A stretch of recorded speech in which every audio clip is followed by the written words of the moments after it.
Observe yourself. You are nothing but a collection of grime and discarded refuse. You actually believe you have a place among respectable individuals? The two constables sneer as they advance on Cal Monroe, a weary gentleman of color, standing beside his dilapidated pushcart. To them, he is merely an eyesore, unwashed, unwelcome, and entirely unworthy of existence. One shoves him with force, while the other secures restraints around his wrists. Their derisive laughter rings out like a triumphant fanfare. The onlookers avert their gaze, feigning ignorance. A few yards away, a man clad in a meticulously tailored suit observes the scene with silent intensity. He is a prosperous black executive, outwardly composed but inwardly seething. The restraints tighten further, and the taunts escalate. Yet, by the following day, those same constables will find their careers utterly dismantled. Before we continue, kindly inform us of your geographical location as you follow this narrative. Ensure you also subscribe, as tomorrow's unfolding events are not to be missed. The crisp autumn air carried scattered leaves across Piedmont Park as the setting sun bathed Atlanta's skyline in a warm amber glow. Cal Monroe's weathered hands clasped the worn metallic handle of his cart, its wheels emitting a familiar, squeaking cadence as he navigated the park's meandering pathways. His deep voice, mellowed by the passage of years and the weight of adversity, softly hummed the familiar strains of Amazing Grace, the same melody his mother would sing on tranquil Sunday mornings. "The good Lord knows I've experienced brighter days," Cal murmured to himself, settling his tired frame onto a nearby park bench. From his pocket, he produced a half-eaten sandwich, carefully breaking off small morsels for the gathering flock of pigeons. Their gentle cooing evoked cherished memories of peaceful times from his past, before life had taken such a harsh turn. The distinct crunch of heavy footwear on the gravel path caused Cal's shoulders to stiffen. He didn't need to look up to anticipate the approaching trouble. He had long ago developed an intuition for it.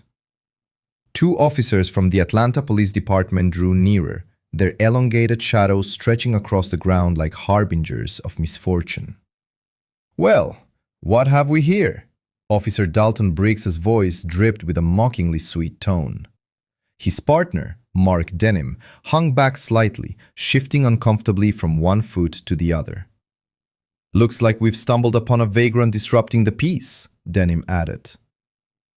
Cal kept his gaze lowered, responding with quiet deference. "I'm merely resting my legs, officer. I've been on my feet all day." His fingers trembled slightly as he continued to offer food to the birds, striving to maintain a semblance of dignity. "Resting? This isn't a designated spot for the unhoused," Briggs retorted, circling the shopping cart like a predatory animal. "This is a public park intended for respectable citizens." His boot connected with the cart's wheel, sending it toppling onto its side. Cal's meager possessions spilled across the ground. A few articles of clothing, a well-worn Bible, a plastic water bottle, and a photograph in a cracked frame. "Please," Cal implored, his voice remarkably steady despite his racing heart. "These are all I have." He slowly rose to his feet, keeping his hands visible and his movements deliberate. A few park visitors slowed their stroll, observing from a safe distance. Some discreetly retrieved their mobile phones, but none stepped forward to offer assistance. As Cal bent to retrieve his Bible, Briggs's hand clamped down firmly on his arm. "Oh, no you don't. That looks an awful lot like resisting to me." His fingers dug into Cal's flesh. "I wouldn't want you reaching for any concealed weapons." "Please, officer, I haven't done anything wrong," Cal pleaded, his voice cracking as decades of ingrained dignity began to crumble under the officer's rough handling. "Just let me gather my belongings." Briggs moved with a practiced, almost brutal efficiency, sweeping Cal's legs out from under him and pushing him forward. Cal landed hard on the ground, the unforgiving concrete scraping his hands. Denham hesitated for a fleeting moment before joining his partner, holding Cal's legs down while Briggs pressed his knee firmly into the older man's back. The rough texture of the sidewalk beat into Carl's cheek as Briggs ground his face against its surface. Blood began to seep from the abraded skin, trickling down to stain his shirt collar. The chillingly cold metal of handcuffs bit into his wrists, ratcheting tighter with each turn. "Should have remained unseen, invisible," Briggs whispered, his breath hot against Carl's ear. The slur that followed was delivered in a tone quiet enough that only Carl could discern it, but its venom burned deep. The officer's knee pressed down harder, eliciting a gasp for air from Carl. Through vision blurred by pain, Carl noticed the glint of expensive leather shoes entering his field of view. His gaze traveled upwards, past immaculately pressed suit trousers, to the silhouette of a distinguished black man standing perfectly still, approximately 20 yards away. Even amidst his distress, Cal couldn't help but observe how the man's presence seemed to command an inherent authority. His posture was ramrod straight and powerful, his arms folded across his chest. The man's countenance remained carefully neutral, a mask of professional detachment. However, his eyes betrayed a different narrative, burning with an intensity that seemed to absorb every detail of the unfolding scene: the scattered belongings, the blood on the concrete, the growing circle of uncomfortable onlookers, and the smug smirk on Briggs's face. The stranger's fingers tightened almost imperceptibly on his crossed arms, the sole outward manifestation of his internal reaction. His expensive wristwatch caught the sunlight as he stood immobile, observing Cal's humiliation with those sharp, calculating eyes. Cal felt himself being roughly hauled to his feet, Briggs's hands employing an unnecessary degree of force. The movement sent jolts of pain through his shoulders, but he suppressed any audible sign of distress. His mother had always instilled in him the importance of maintaining his dignity, no matter the circumstances. "Let's go, old-timer," Briggs sneered, roughly shoving Cal towards the waiting patrol car. "Perhaps a night in the holding cell will provide you with a lesson in appropriate park conduct." As they marched him away, Cal caught a final glimpse of his fallen Bible, its pages fluttering gently in the breeze. The impeccably dressed stranger remained rooted to the spot, his presence resembling a statue of judgment overseeing the entire episode. The late afternoon sun cast elongated shadows across the park, transforming the scattered remnants of Cal's life into dark silhouettes upon the ground. The patrol car's door slammed shut with a resounding finality that echoed across the expanse of the park. Through the window, Cal watched his shopping cart lying on its side, its wheels still slowly rotating in the autumn air. The pigeons had returned, pecking indifferently at the forgotten breadcrumbs, seemingly unperturbed by the human drama that had just transpired. The patrol car's rear door stood ajar, like a hungry maw, as the officers dragged Cal towards it. His feet scraped against the asphalt, leaving dark trails from his worn shoes. Blood from his lacerated face dripped onto his collar, slowly permeating the thin fabric of his shirt. "Watch your head," Briggs derisively instructed, making no effort to prevent Cal from colliding with the vehicle's frame. The cruel irony of the standard police caution was twisted into another form of mockery. A commanding voice pierced the tense atmosphere. "Officers, what is the charge?" Darius Langston stepped forward, his movements fluid and deliberate. His tailored suit and upright posture stood in stark contrast to the surrounding chaos. His expression remained carefully controlled, but an undeniable authority resonated in every word he uttered. Briggs's head snapped around, his countenance darkening at the interruption. "Back off, sir. This is none of your concern." His grip tightened on Cal's arm, causing the older man to wince. "Everything that transpires within this city is my concern," Darius replied, his voice level but carrying an unmistakable weight. He stood perfectly still, hands clasped behind his back, radiating the quiet self-assurance of someone accustomed to being heard. A few feet away, Myra Jenkins held her phone steady, capturing every moment. Her silver-streaked hair was neatly pulled back into a bun, her teacher's inherent instinct for documenting wrongdoing evident in her unwavering grip. "Oh, this is going to go viral," she muttered, just loud enough to be audible. Her finger swiped across the screen, meticulously ensuring Briggs's batch number, 6847, was clearly recorded. Darius's gaze flickered towards Denim, noting his batch number as well, 4218. The younger officer shifted uncomfortably under that penetrating scrutiny, his Adam's apple bobbing as he swallowed hard. For a brief instant, their eyes met, and Denim looked away first, guilt clearly etched across his features. "I said back off," Briggs barked, but a tremor of uncertainty had entered his voice. There was something about the demeanor of the well-dressed stranger that suggested an authority which couldn't be easily countered with a badge and a pair of handcuffs. Cal was now seated in the back of the patrol car, his dignity preserved despite his circumstances. His eyes met Darius's through the window, and a silent communication passed between them. A moment of recognition, perhaps, or a shared understanding of profound injustice. The assembled onlookers began to disperse, their fleeting outrage evaporating as quickly as it had ignited. They drifted away like fallen leaves carried by the autumn wind, returning to their comfortable lives, leaving behind the scene of casual cruelty.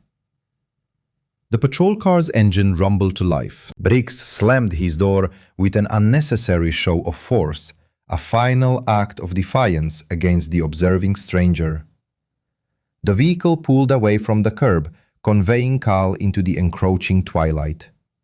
Darius waited until the police car had vanished around the bend before approaching Myra. She was still trembling slightly, her phone clutched tightly in her hand. Up close, her eyes reflected a mixture of anger and resolute determination. "Ma'am," Darius said softly, his voice carrying genuine respect. "That was remarkably brave of you to record. Would you be willing to share that footage with me?" Myra nodded, her teacher's instinct for identifying allies kicking in.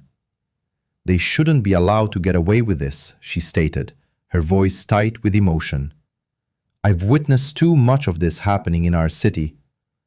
Her fingers moved swiftly across her phone's screen, transmitting the video to the email address Darius had provided. The quiet chime of confirmation seemed remarkably loud in the now deserted park. Darius reached into his suit jacket and produced a business card. The elegant black and silver design caught the fading light as he presented it to her. Myra's eyes widened as she read the embossed text. Langston Industries, followed by his name and title. "Thank you," he said simply, but the words carried significant weight. "You've accomplished something important today." Myra clutched the card, a dawning comprehension spreading across her expression. "You're that Langston, the CEO," her voice dropped to a whisper. "Those officers have no idea who they've just performed for, do they?" A faint, almost imperceptible smile touched Darius's lips, but it did not reach his eyes. "No, they don't." He glanced at the scattered belongings still strewn across the ground. Cal's overturned cart, his torn Bible, the spilled contents of his life. "But they will." The sun had nearly set, painting the Atlanta skyline in deep shades of purple and blue. The air grew cooler as night approached, rustling through the trees and gently stirring the pages of Cal's abandoned Bible. Darius sat in his parked Tesla, the interior lights dimming to a near-complete darkness.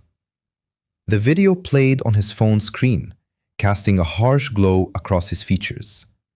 He watched it repeatedly.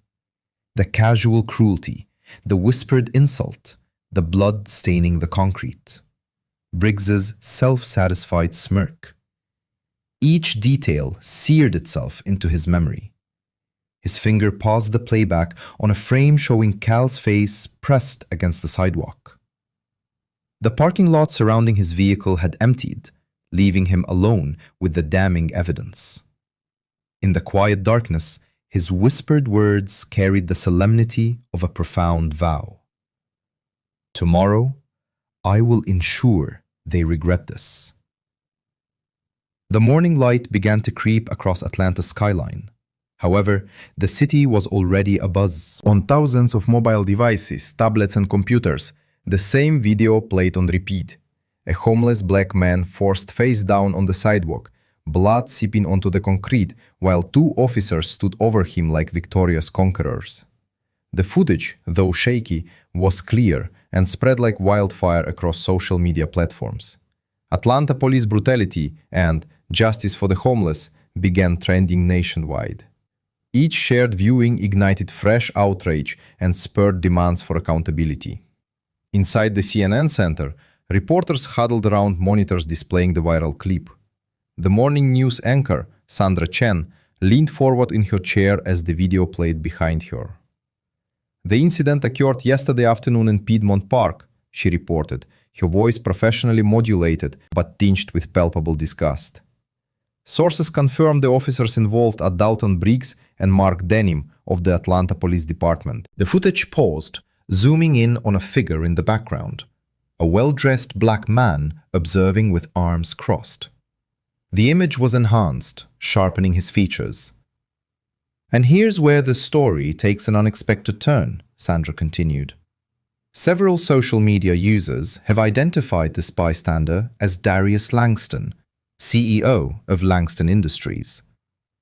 The screen split to display Darius's corporate headshot alongside the frozen frame. The resemblance was undeniable. In offices and homes across Atlanta, people gathered around screens. At a local diner, waitresses and customers clustered near the mounted television, their coffee cups forgotten in their hands. "That's him," a grey-haired regular muttered. "Man's worth billions, and he just stood there, watching."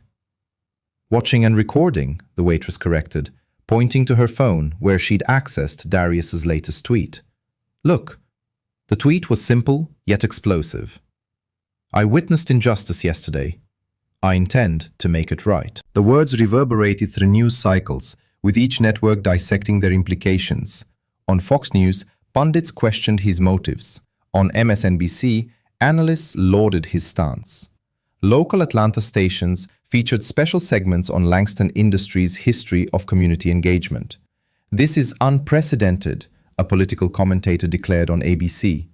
One of Atlanta's most influential business leaders directly challenging police conduct. The ramifications could be enormous.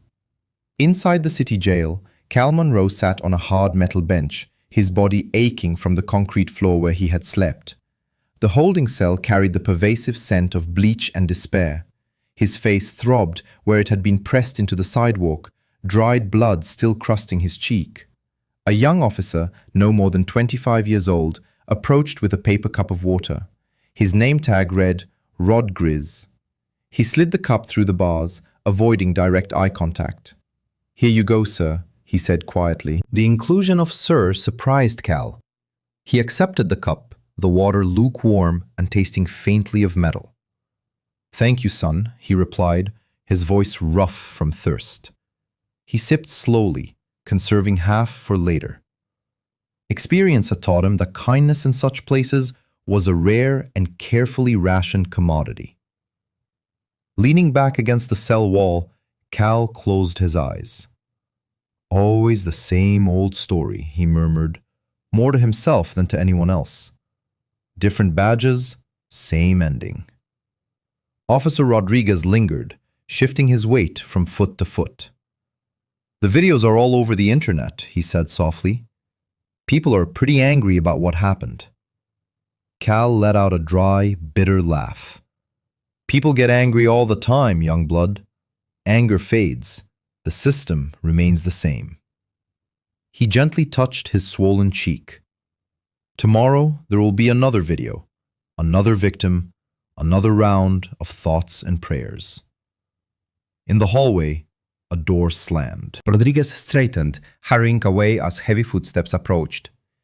Cal recognized Briggs's gait before he saw him, the confident stride of a man who had never faced any real consequences. Across town, in the opulent penthouse office of Langston Industries, Darius stood before a wall of monitors. Each screen displayed various news outlets covering the incident. His phone had been relentlessly buzzing since dawn, fielding calls from board members, journalists, and politicians seeking his commentary. His assistant, Marcus, entered carrying a tablet. "Sir, they're running his mugshot now." Darius turned to the main screen where a local news station displayed Cal's booking photo. The image showed Cal's face, bruised but still dignified, his eyes staring directly into the camera. Something about those eyes caught Darius's attention. He stepped closer, memories stirring. The weathered face was different, marked by years of hardship, but those eyes, he recognized those eyes. The coffee cup in his hand slipped, falling to the carpet with a soft thud. Marcus rushed forward with napkins, but Darius barely registered the spreading stain. Calvin Monroe. The name escaped his lips in a whisper of disbelief. His hand reached out, his fingers touching the screen where Cal's image was displayed. The years melted away, and suddenly he was 16 again, sitting on a porch in Keir Heights, sharing dreams with his best friend's older brother.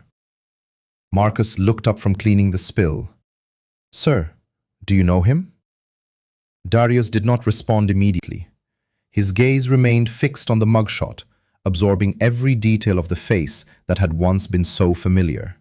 The proud set of the jaw, even in apparent defeat, the slight tilt of the head that spoke of an unbroken spirit. The morning sun streamed through the office windows, casting long shadows across the floor. Outside, Atlanta continued its morning rush, oblivious to the fact that two lives, separated by decades of differing circumstances, were about to intersect once more. Darius's Tesla glided silently through the streets of Keir Heights. The afternoon sun cast harsh shadows across boarded-up windows and crumbling porches. Empty lots where proud homes once stood were now overgrown with tenacious kudzu. Every corner held a memory, each one more poignant than the last. He slowed as he reached Martin Luther King Jr. Drive, where the old corner store used to be. Now, it was merely another derelict building with faded advertisements peeling away from its brick facade. His hands tightened on the steering wheel as a torrent of memories flooded back. Summer of 1992. He was 12, skinny and frightened, clutching his backpack as three older boys cornered him behind that very store. The tallest of them had already landed 2 punches when Cal appeared like a guardian angel, 16 and utterly fearless. "You touch him again," Cal had declared, his voice steady and laced with danger. "And we're going to have problems that don't end today." The bullies scattered in haste.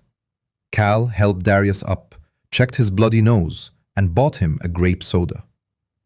"Listen up, little man," he'd said, sitting on the curb. "The world will try to make you feel small. Don't let it. You stand tall, even when you're scared." Darius pulled over, parking beside what used to be Mrs. Johnson's house. The porch, where they had spent countless evenings, was now partially collapsed. He could still hear Cal's voice mingling with the chirping of crickets and the distant rumble of trains, teaching him how to defend himself.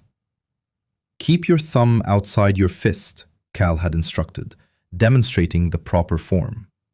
"Plant your feet like roots. Nobody can push you down if you're grounded." Those lessons extended far beyond physical confrontation. Cal would assist Darius with his homework, patiently explaining complex math problems. "You're smart as hell, little brother," he'd often say. "Don't let anyone tell you otherwise." Everything changed after Sarah's tragic death. Cal's sister, barely 23 years old, had been killed by a drunk driver who received mere community service as punishment. Darius remembered the funeral, watching the light in Cal's eyes dim. The laughter vanished. The wisdom he possessed turned to a profound silence. Then came the arrest. A routine traffic stop, fabricated evidence, a public defender who appeared to sleep through the entire trial. Cal lost his job at the steel factory, his apartment, and his future. Darius was away at MIT on a scholarship when it all transpired, consumed by guilt for not being present. The Tesla's navigation system beeped, indicating he had arrived at his next destination. The Mercy House shelter stood between a dollar store and a check-cashing establishment. Its brick facade, though clean, appeared worn. A hand-painted sign promised hope for all of God's children. Inside, the air carried the distinct smell of bleach and donated food. A few men dozed in plastic chairs while a volunteer sorted through boxes of clothing. Behind the front desk, Sister Margaret's gray hair was tied back in a severe bun. Her eyes, sharp behind wire-rimmed glasses, focused on Darius. "Calvin Monroe," she stated, adjusting her glasses and studying him intently. "Yes, I know him. Cal, a good man. He always helps with the cleanup, leads the prayer circle when Brother Thomas is away." She produced a thick ledger, her finger tracing down columns of dates. "He stays when the weather is bad, but he mostly prefers the streets. Says the shelters remind him too much of prison." Darius leaned forward. "Has he mentioned any trouble with the police?" Sister Margaret's face darkened perceptibly. "Those two," she said, referring to Briggs and Denham. "They're like hunting dogs on a scent. They keep targeting the same people, especially Cal." Last month, they removed his meager belongings, claiming he was unlawfully occupying space. She mimicked quotation marks with her fingers, her voice dripping with disdain. "For how long has this been occurring?" "Years." She slammed the record book shut. "They focus on the tourist hubs, pushing out anyone who might deter the affluent visitors eager to spend their money. Cal has accumulated citations for an endless list of infractions. Littering, soliciting alms, disturbing the public's tranquility. All minor charges that evaporate in court. Yet, the harassment persists." Darius meticulously documented everything on his mobile device, his jaw clenched tight. "Have any official grievances been lodged?" "My dear, we've submitted enough paperwork to redecorate the Sistine Chapel. Nothing has changed." She paused, her gaze scrutinizing him. "You're that prominent CEO featured on the news, aren't you? The one who witnessed the incident." He gave a decisive nod. "Then perhaps you possess the capacity to achieve what we could not." She retrieved a manila folder from beneath her desk. Contained within are reproductions of every incident report we've ever filed, identifications, dates, badge numbers, spanning 5 years of documented maltreatment. Darius accepted the folder, its weight feeling like both an imposition and an instrument of power. "My sincere gratitude, Sister Margaret. Please ensure it has a significant impact," she implored softly. Returning to his vehicle, Darius proceeded to one final destination. The First Baptist Church stood with quiet dignity despite its fading paint, its steps smoothed by the passage of countless devoted individuals over generations. This sacred place had been the spiritual home of Cal's family, the site of Sarah's solemn farewell, and the venue where Cal once harbored aspirations of serving as a deacon, mirroring his father's path. Darius ascended the steps with deliberate slowness, memories resurfacing with each deliberate footfall. Cal instructing him on the art of knotting a tie in preparation for his inaugural school dance. Cal intervening in disputes, opting for dialogue rather than aggression, consistently endeavoring to guide individuals toward more constructive resolutions. Cal reciting scripture even while imparting the fundamentals of boxing. Proverbs 31 verse 8. Advocate for those who lack the voice to speak for themselves. Standing before the imposing wooden portals, Darius's hand rested upon the warm brass handle, the very same handle Cal had grasped on innumerable occasions, leading his younger sister to Sunday school, assisting their mother as she navigated the steps when arthritis made movement arduous. I am indebted to him for everything, Darius murmured to the hushed sanctity of the church. The words felt insufficient against the immensity of his recollections and obligations, against the protracted periods of silence and estrangement. The ensuing morning found Darius within the hallowed halls of city government, his immaculately polished Oxford shoes echoing against marble floors that had borne witness to decades of power struggles and unfulfilled commitments. The mayor's executive suite occupied the entirety of the East Wing, its reception area adorned with plush leather and rich, dark wood, exuding an aura of inherited wealth and entrenched biases. Linda Shaw's aide, a young woman with an expression of carefully maintained neutrality, guided him into the conference chamber. Chief Rohr was already present. His substantial frame settled into an oversized chair with the ease of a well-fed predator. Mayor Shaw presided at the head of the table, her cream-colored blazer and pearl adornments a testament to calculated approachability. Mr. Langston, Shaw indicated an unoccupied seat. We are appreciative of you bringing your concerns directly to our attention. Darius remained standing, his hands clasped behind his back. Through the expansive floor-to-ceiling windows, Atlanta's urban panorama unfurled like a metallic and glassy wilderness. His own company's towering edifice was discernible in the distance, its insignia catching the morning sun. I am not here to be appreciated, he stated quietly. I am here to advocate for action. Officers Briggs and Denham require immediate suspension pending a thorough inquiry. Rohr's chair emitted a groan as he leaned forward. Now, Mr. Langston, let us exercise prudence. My officers were responding to numerous reports of aggressive soliciting for money. I was present, Darius interjected. Calvin Monroe was engaged in feeding pigeons. Your officers initiated an assault without any provocation. Mayor Shaw's impeccably groomed fingers tapped once upon the mahogany surface of the table. We acknowledge that this circumstance has elicited strong emotional reactions. Rest assured, we shall address this internally through the appropriate avenues. Appropriate avenues. Darius's laughter lacked any trace of amusement, akin to your handling of the Williams case, the Rodriguez incident. How many internal reviews are ultimately submerged within bureaucratic inertia? Chief Rohr's countenance contorted. Our officers acted in accordance with established protocols. Had Mr. Monroe simply complied? Complied with what? Darius withdrew his mobile device. This video clearly depicts the entirety of the event. He initiated playback. The sounds permeated the room. Cal's soft entreaties, Briggs's sneering retort, the jarring impact of a body against concrete. Shaw's expression remained deliberately impassive, yet her knuckles whitened as she grasped her writing instrument.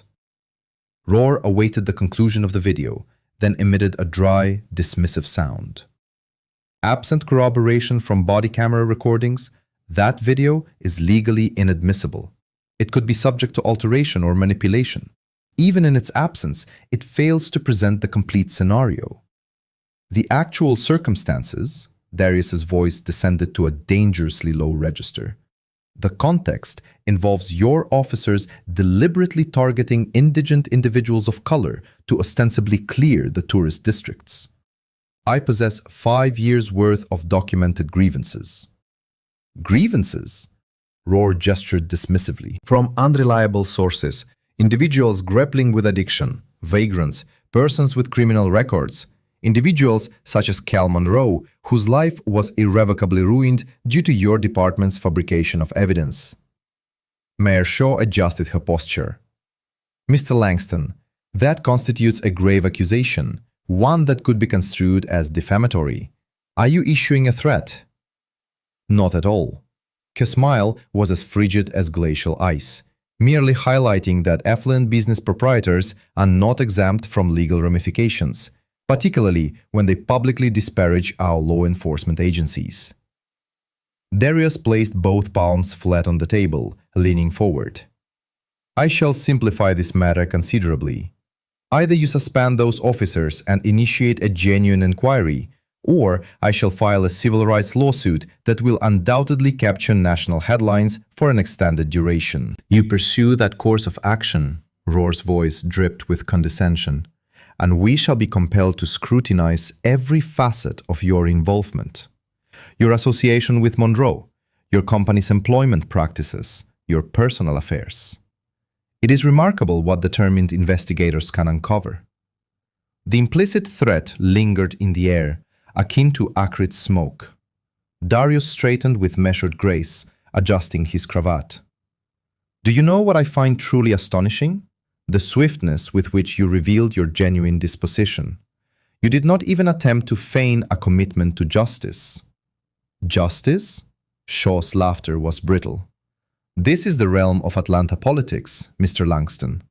The sooner you grasp this fundamental reality, the more advantageous it will be for all parties involved. All parties who share my complexion, you imply? The mayor visibly flinched. Roar's facial expression darkened considerably. That is sufficient. We are concluded here. Indeed, Darius moved deliberately towards the exit.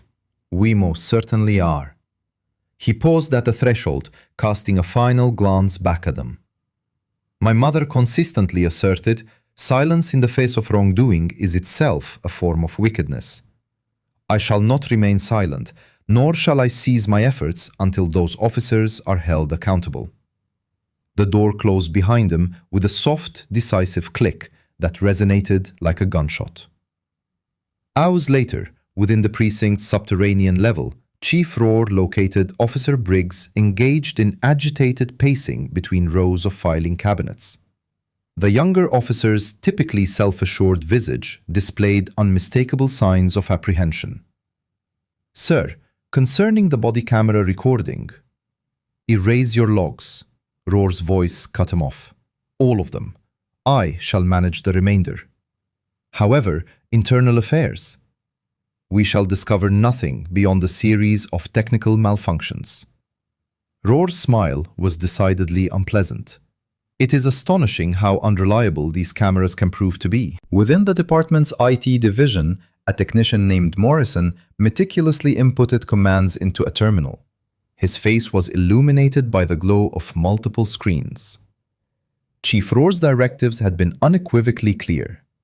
Any footage emanating from Briggs or Denham's cameras during the incident necessitated its immediate obliteration. Click by deliberate click, byte by minuscule byte, the evidence receded into an abyss of digital darkness.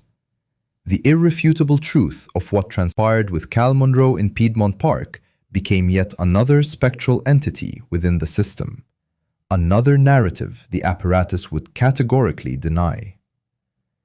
The technician leaned back, rubbing his weary eyes.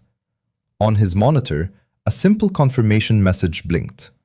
Files successfully deleted. Morning light streamed through the vast floor-to-ceiling windows of Langston Industries' main conference room, casting elongated shadows across the polished mahogany expanse. New screws jostled for optimal positions, their array of equipment forming a dense thicket of tripods and microphones. The atmosphere thrummed with palpable tension and hushed conjecture.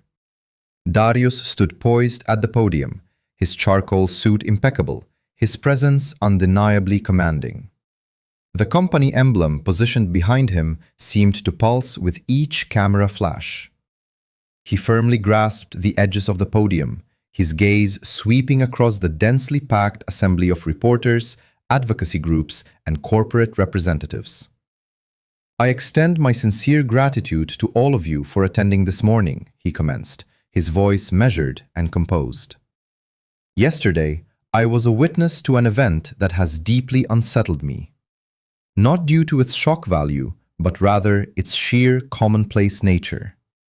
What transpired with Calvin Monroe is a daily occurrence in our city, affecting individuals whose names remain unknown to us, whose experiences never graced the front pages of our newspapers, he paused, allowing the gravity of his pronouncements to fully register. This is not merely about a single homeless individual.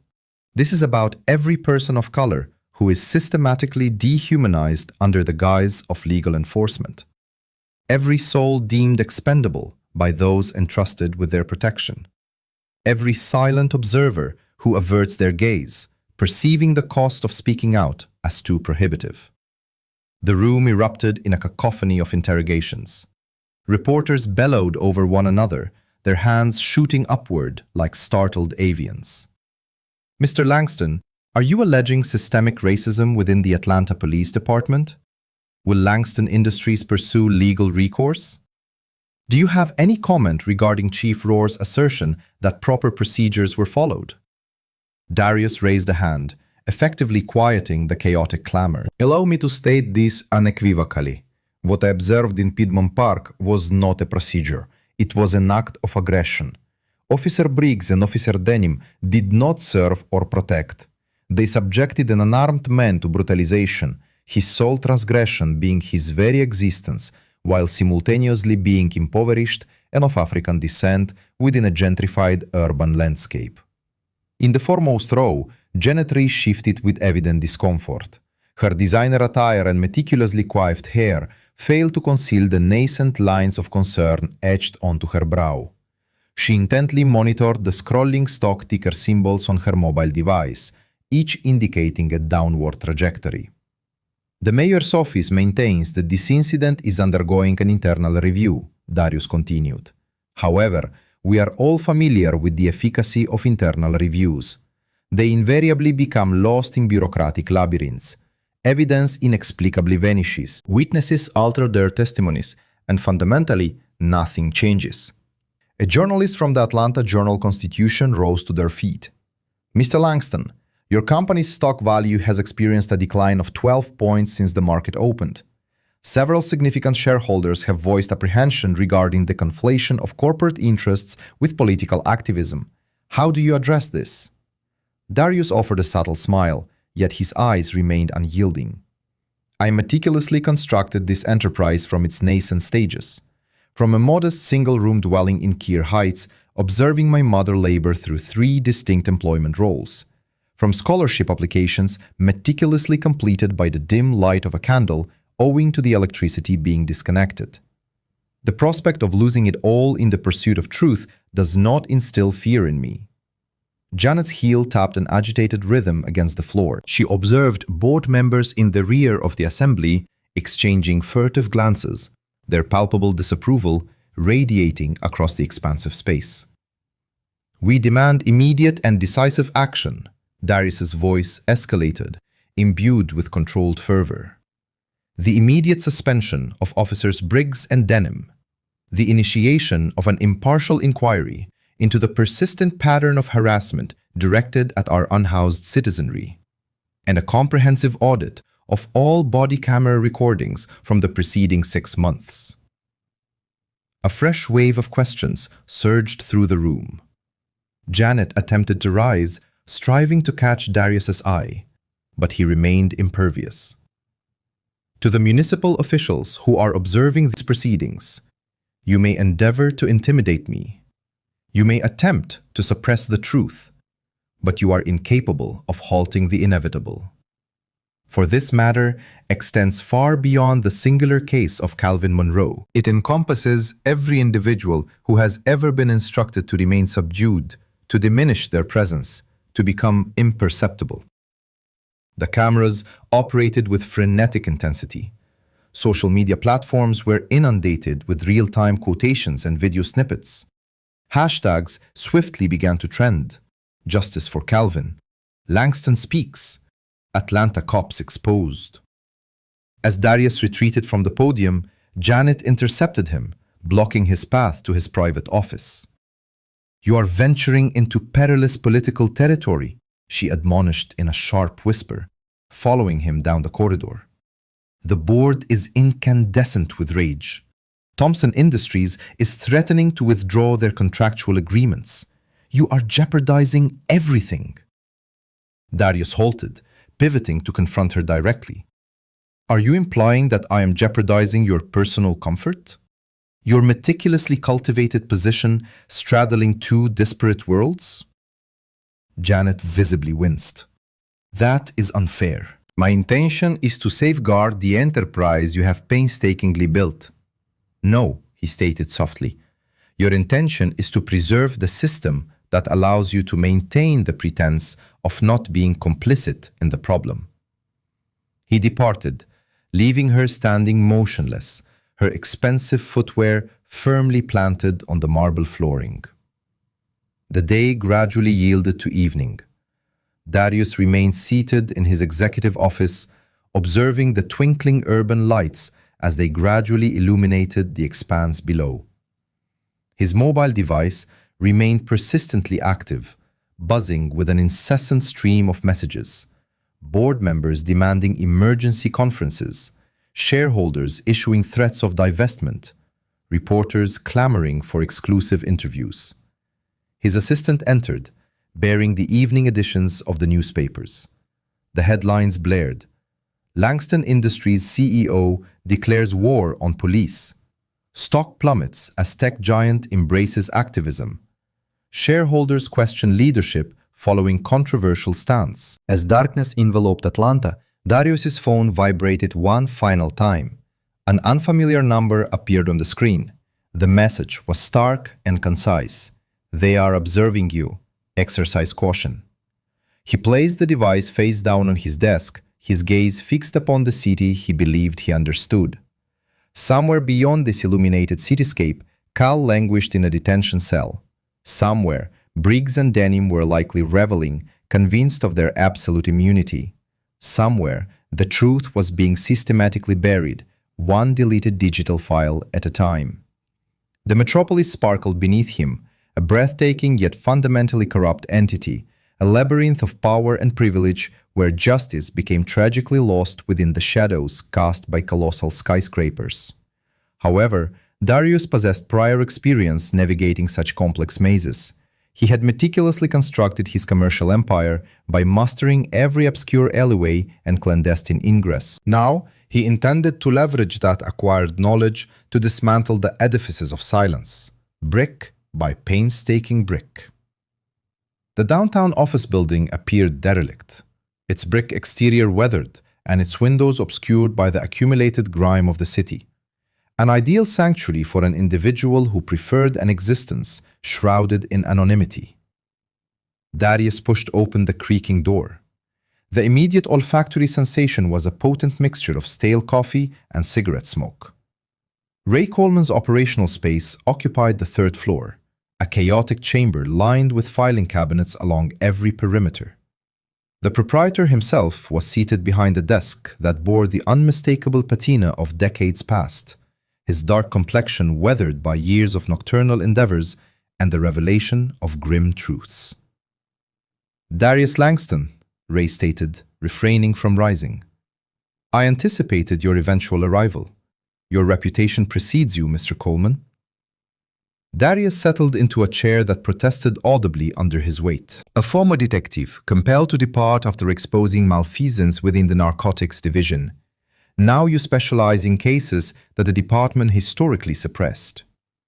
Ray's laughter was as desiccated as autumnal foliage. "And you are the billionaire causing considerable consternation at City Hall. What assistance can a modest private investigator provide to Atlanta's most contentious chief executive officer?"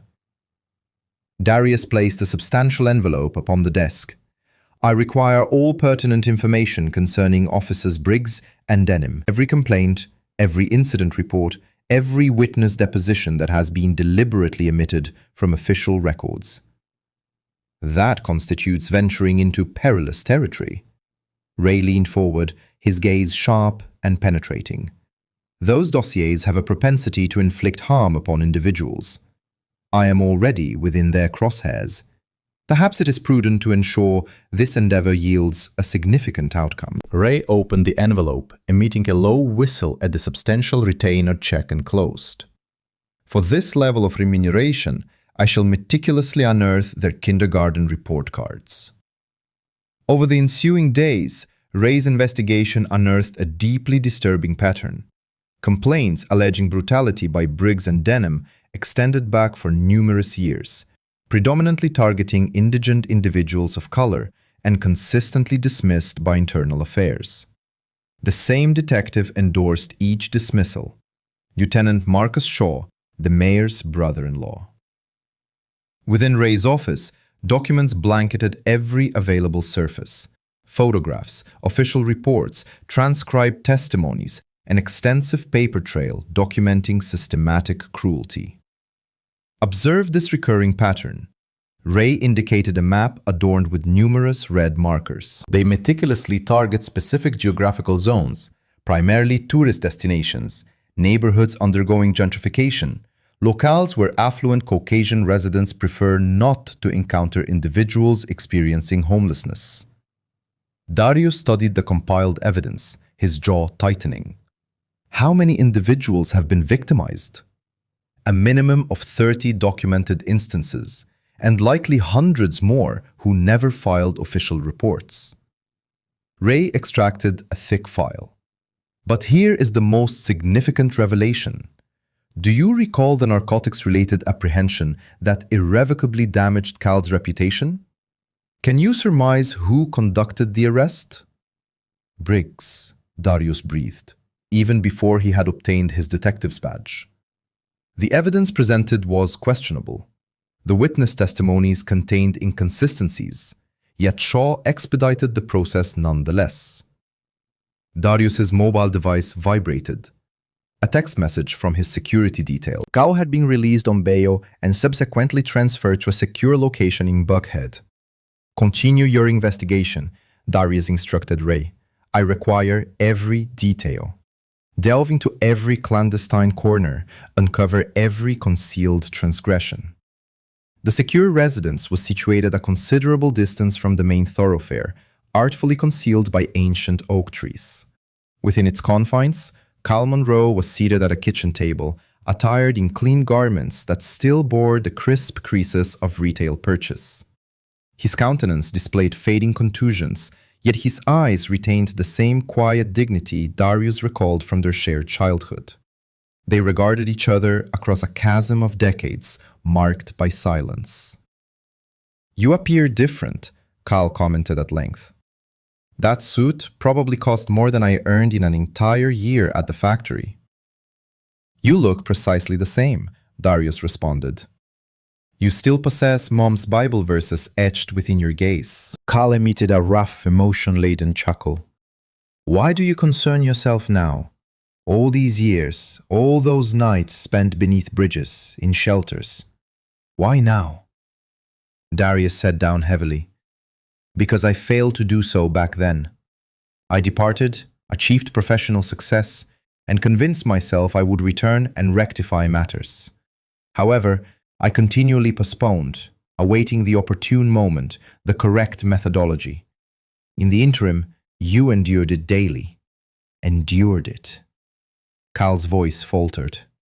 I was gradually succumbing out there, watching everything I had painstakingly built disintegrate because a particular law enforcement officer decided I fit a specific stereotype. I lost my employment, my residence, my family, the very essence of who I was. I am aware, and I cannot undo that. However, I can ensure that they are never afforded the opportunity to inflict such harm upon anyone else. Cal studied him intently. Do you truly believe you possess the capacity to dismantle the entire apparatus? They will endeavor to destroy you first. Let them attempt it, Darius countered. He produced Ray's meticulously compiled files. We possess tangible evidence, a documented pattern of abuse, fabricated reports, deliberately suppressed grievances, the same implicated officers, the same supervisory personnel, the same targeted individuals. All the corroborating documentation is present herein. Evidence has a tendency to vanish, Cal remarked quietly. Truth becomes buried. You understand the established procedures. Not on this occasion, Darius declared, spreading the documents across the table's surface. This time, We possess considerable resources, significant influence, and widespread media attention. This time, we shall compel them to confront the totality of their transgressions. Cal gently touched a photograph depicting himself during his tenure at the factory. Clean-shaven, his uniform impeccably pressed, standing with evident pride outside the steel mill. I once held a profound belief in the concept of justice. I once harbored the conviction that diligence and adherence to established rules would suffice. It ought to have been adequate. Darius's voice was thick with remorse. But now we shall necessitate a revision of those rules. They remained in contemplative silence. Two young men from Keir Heights who had embarked upon vastly divergent trajectories converging at this pivotal juncture. Through the expansive window, Atlanta's illuminated skyline shimmered like a collection of insincere assurances. I harbor concerns for your well-being, Cal admitted. These individuals, they do not engage in fair play. They will confront you with every available resource. Excellent, Darius responded, a fierce smile gracing his lips. Let them come. We shall dismantle them all. Briggs, Denham, Shaw, every last one of them who presumed they were beyond reproach. Cal extended his hand across the table, grasping Darius's firmly. It was the same handshake they had shared as youngsters, forging playground pacts. Together this time. Together, Darius pledged. No one will be abandoned once more. Outside, the ancient oak trees rustled, whispering secrets to the Georgia wind. Within, two men commenced the intricate planning of a revolution. Armed with the unvarnished truth and the cumulative weight of decades of denied justice. Janet Rhee was seated in her executive office at Langston Industries, her gaze fixed upon her vibrating mobile device. The mayor's private number was prominently displayed on the screen. Her perfectly manicured fingernail hovered over the answer icon for 3 heartbeats before she decisively swiped it to the right. Janet Rhee speaking, she announced, her voice smooth and polished, akin to meticulously honed marble. Miss Rhee, Mayor Shaw's tone dripped with an artificial warmth. I trust I am not interrupting a matter of significant importance. Through the transparent glass walls of her office, Janet observed employees scurrying past, their countenances etched with the pervasive tension that had enveloped the corporation since Darius's fervent crusade commenced. Not at all, Mayor Shaw. How may I be of assistance? Let us dispense with pleasantries. Your associate is precipitating considerable turmoil, the kind that has the potential to adversely impact numerous careers, including your own. Janet's fingers tightened their grip around her writing instrument. Mr. Langston is pursuing what he perceives as justice. Justice? The mayor's laughter was sharp and discordant. He is pursuing a personal vendetta that possesses the capacity to irrevocably fracture the city. And I must inquire, is he cognizant of your spouse's affiliation with the police union? The pen snapped audibly within Janet's grasp, its dark ink staining her fingers. Deputy Commissioner Marcus Rhee, her husband of 15 years, the individual whose affiliation with the precinct had facilitated numerous opportunities. That bears little consequence on my duties as legal counsel for the corporation, Janet stated with caution. Everything carries significance at this juncture. Your husband authorized half of those disciplinary assessments Langston is currently examining. If this situation escalates, Marcus will be implicated. Your privileged existence will crumble along with his career. Janet closed her eyes, recalling the preceding evening's repast. Marcus, pacing their kitchen, vociferating about that presumptuous chief executive officer who required a lesson in humility. What precisely are you insinuating? Act as our informants. Provide us with his strategy, his evidence. Assist us in preempting this before it becomes too late. The mayor paused. In exchange, certain confidences will remain undisclosed. Certain professional trajectories will be preserved. Janet gazed at the photograph adorning her desk, herself and Marcus at their nuptials, both beaming, both convinced they had achieved their aspirations. I will require time to deliberate.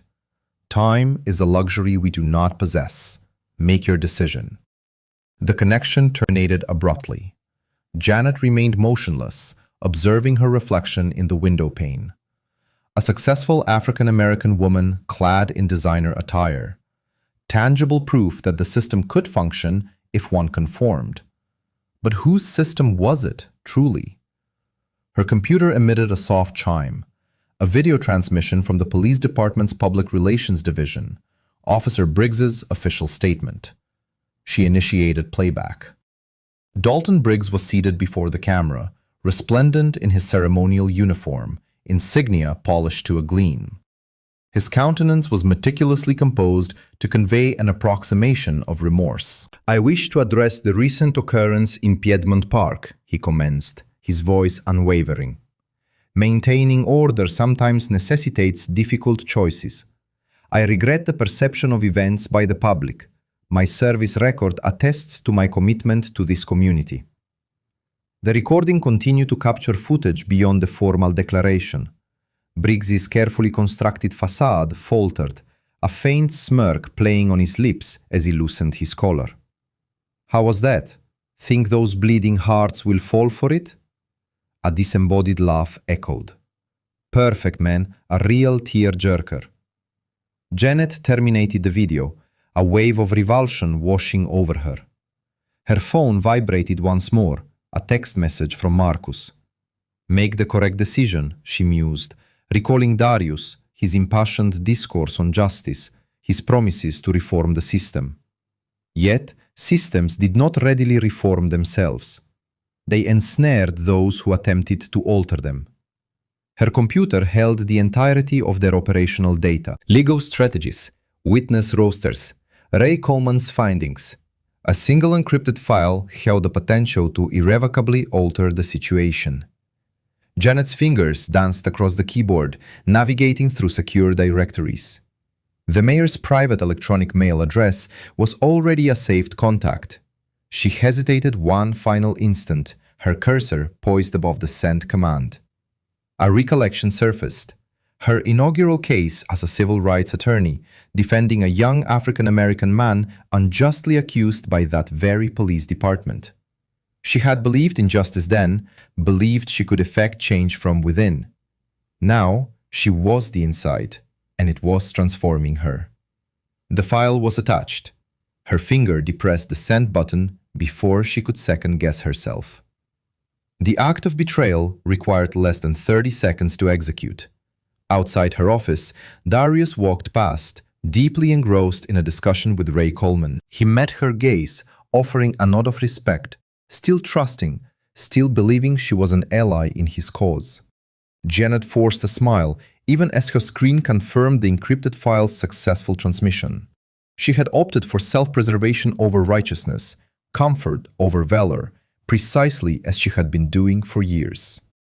Her phone buzzed the final time. A message from the mayor. "Intelligent choice. Welcome to the correct side of history." Janet deleted the message, adjusted her designer jacket, and proceeded to her next engagement. Behind her carefully constructed smile, she attempted to disregard the internal whisper suggesting there was no correct side in this conflict, only the side that ensured one's safety, and the side that adhered to the truth. The autumnal sun angled through her window, casting sharp silhouettes across her desk. In the distance, Atlanta's urban panorama ascended, a fortress of glass and steel, aesthetically pleasing from afar. Yet, upon closer inspection, each pane of glass mirrored something unseemly. The encrypted document would reach its intended recipient within mere hours. By tomorrow, the mayor's office would possess full knowledge of Darius's every maneuver, every piece of incriminating evidence he had amassed. The established order would defend itself, as it invariably did. Janet lifted her coffee mug, the ceramic cool against her palm.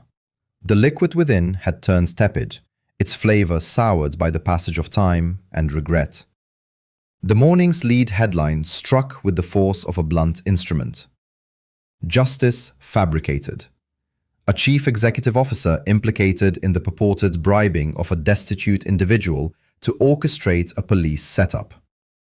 Darius stood in his office, observing the media spectacle unfolding across multiple screens. The Atlanta Journal-Constitution's digital platform showcased leaked electronic communications, depicting conversations that never transpired, referencing financial transactions that never occurred.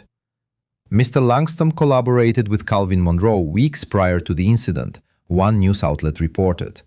Sources indicate that sums up to $50,000 changed hands.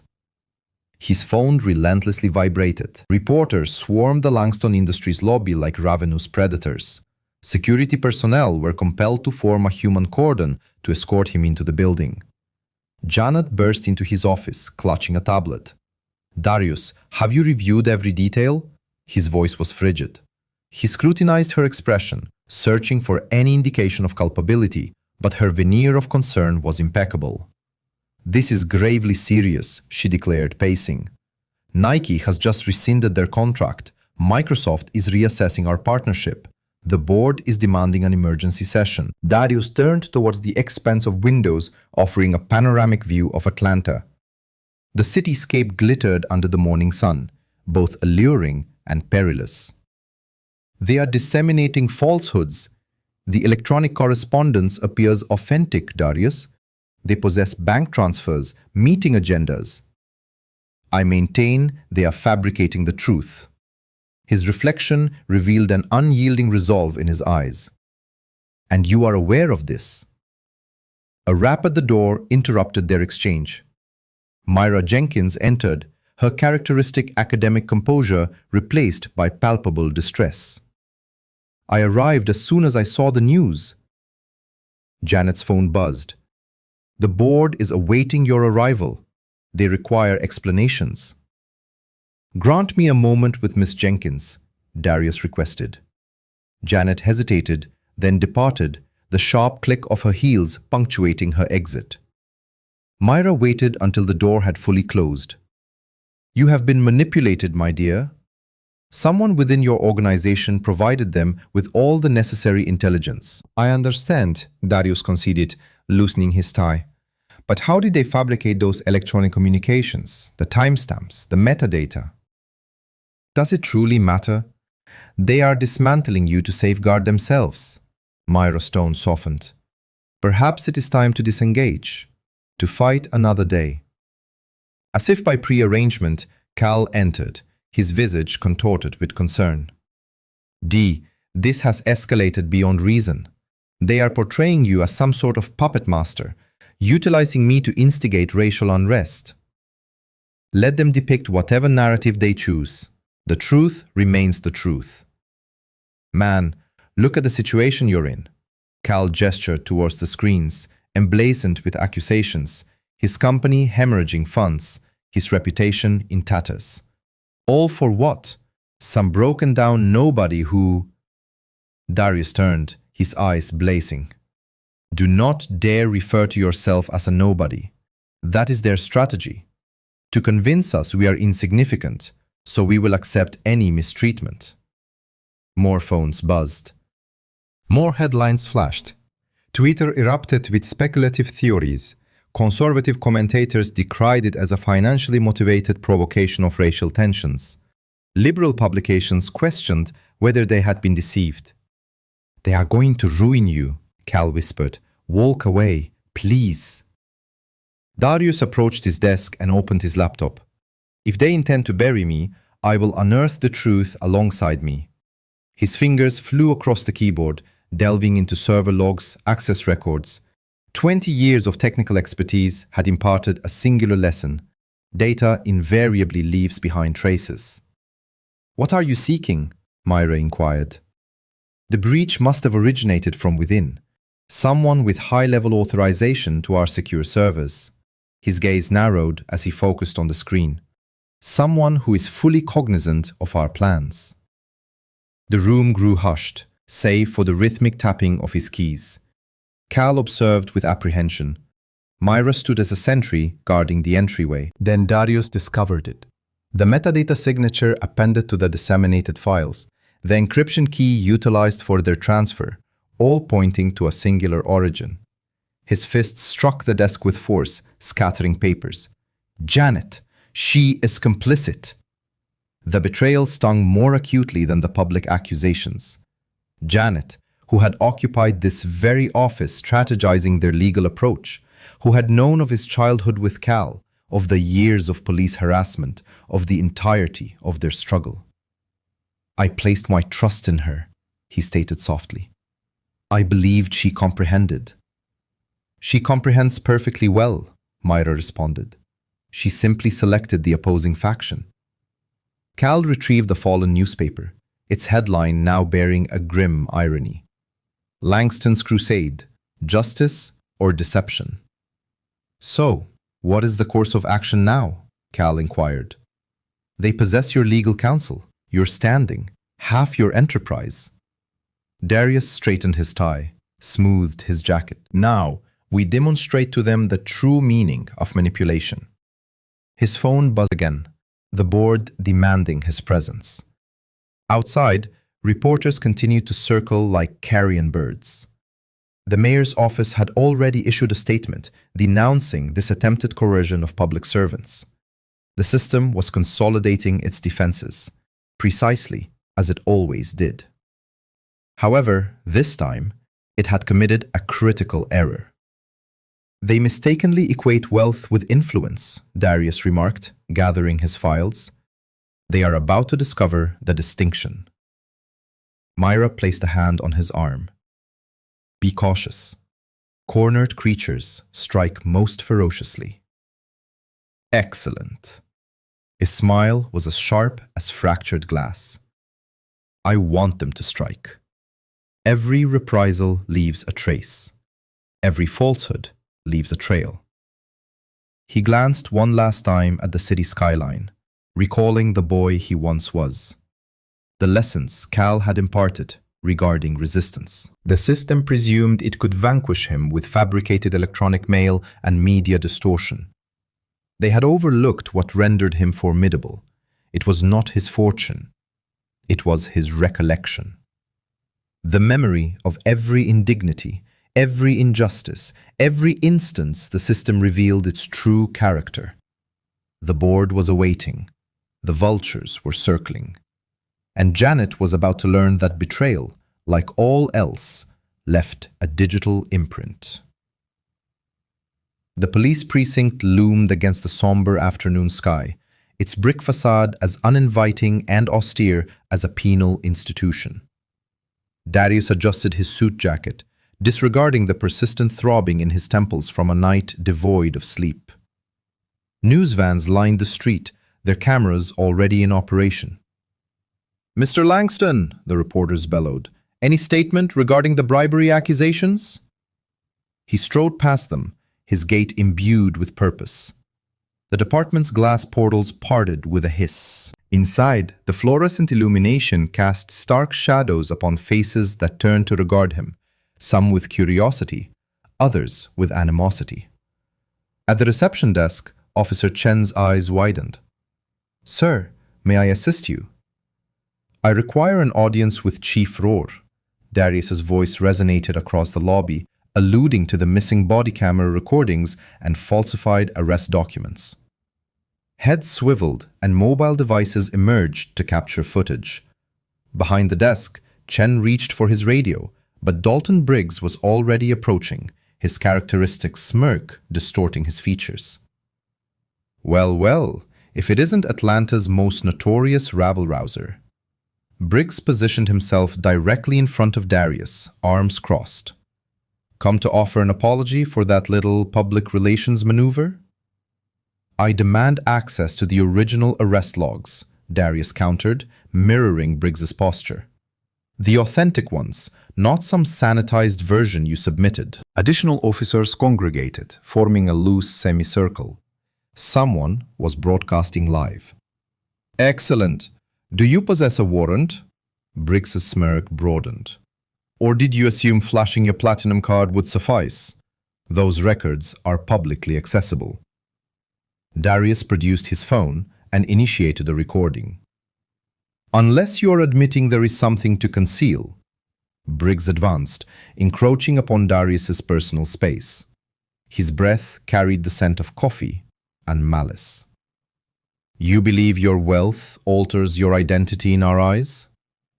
No, Darius stood his ground. But it might alter the number of people who observe what transpires next. The air crackled with tension. Officers shifted uneasily, aware of the burgeoning assembly of spectators.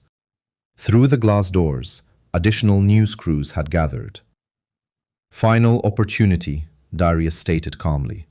Present the logs. Briggs's hand shot out, forcefully shoving Darius in the chest. That constitutes assault on a law enforcement officer. Darius staggered but regained his equilibrium. I have not made physical contact with you. Resisting arrest, Briggs lunged forward. The ensuing moments devolved into pandemonium. Briggs seized Darius's arm, contorting it behind his back. Other officers converged, their combined weight propelling him to the floor. His cheek struck the cold tiling, mirroring the position into which they had forced Cal. Cease resisting, a voice commanded, though Darius remained utterly immobile. Camera flashes erupted, and mobile devices recorded the scene. Someone within the crowd shouted, "He is not fighting back!" A knee pressed into his spine. Handcuffs bit into his wrists. Throughout the ordeal, Darius kept his eyes open, memorizing faces, badge numbers, details, the identical tile pattern Cal had observed. The same boots pressing down, the same system revealing its true nature. They roughly hauled him to his feet. His silk tie was askew, his jacket torn. A thin trickle of blood emerged from his split lip, the result of his impact with the floor. Chief Rohr appeared, exuding an air of annoyance rather than concern. Book him. Assault on an officer, resisting arrest, disturbing the peace. The only disturbance is your corruption, Darius declared clearly, aware that the cameras remained operational. How many other innocent men have you subjected to this? Remove him from my sight, Rohr waved dismissively. They escorted him through the precinct's rear corridors, past rows of desks where officers feigned ignorance. His shoes, Italian leather, now scuffed, squeaked against the linoleum. The booking procedure was deliberately protracted.